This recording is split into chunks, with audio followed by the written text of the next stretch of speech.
And welcome back. November is Diabetes Awareness Month. Actually, every month should be for those who have diabetes. The disease can take a toll in so many ways, including your feet.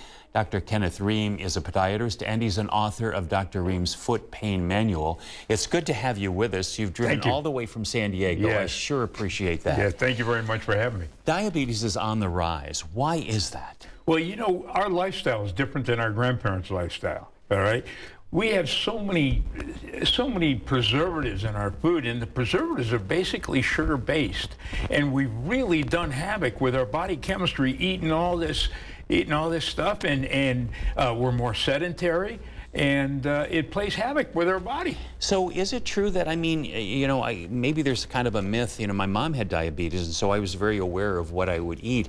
But is sugar the culprit here? Yeah. Of too much sugar in your system? Well, what happens is that we bombard our system with these sugar-based substances, and we cause the insulin to go crazy, and we burn out the pancreas, and they call that insulin resistance. Okay. And then we start getting diabetes type 2. All right. And so it affects probably every part of your body. How does it affect your feet? Well, the sugar collects in the small vessels in the feet.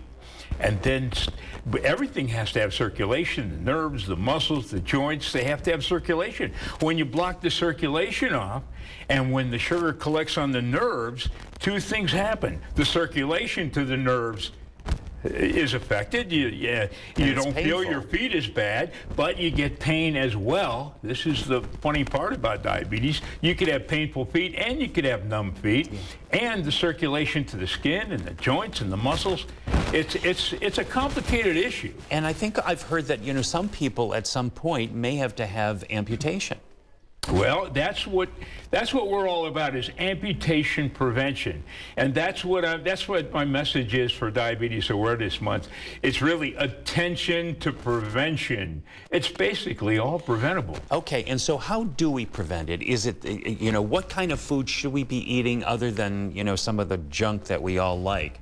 Is that the starting point? Well, that is the starting point. There's a guy named Pollan wrote a book several years ago. He won an Academy Award for his video, and he said, eat food, not too much, mostly plant-based. But eat food. All these preservatives are sugar-based. All right, so starts with food. Right. And what are the other things that we can do? Get up off our butts. Well, we have to get off our butts, we have to exercise, and we have to have, you know what's important that people don't realize is social interaction and lack of stress, because this plays havoc with the body as well. People really don't understand But don't we create our own stress for the most part? Yes, and this is part of it too. I call it, you hit a chord with me, we call it mental fitness. That's a good one. But so, you know, how do you control that? I mean, how do you prevent stress in your life? First of all, you've got to recognize it. Yeah, well, you have to frame what happens to you. Okay, you have to frame it. And so this is really part, I mean, the foot is attached to the rest of the body. And I talk about this all the time.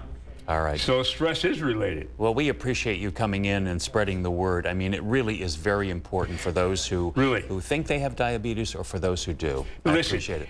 The diabeticfoot.com is where you could really get a hold of my message, attention to prevention. All right, really. great. Thank you so much. Pleasure to meet you. Thank you, sir. Thank you, Doctor.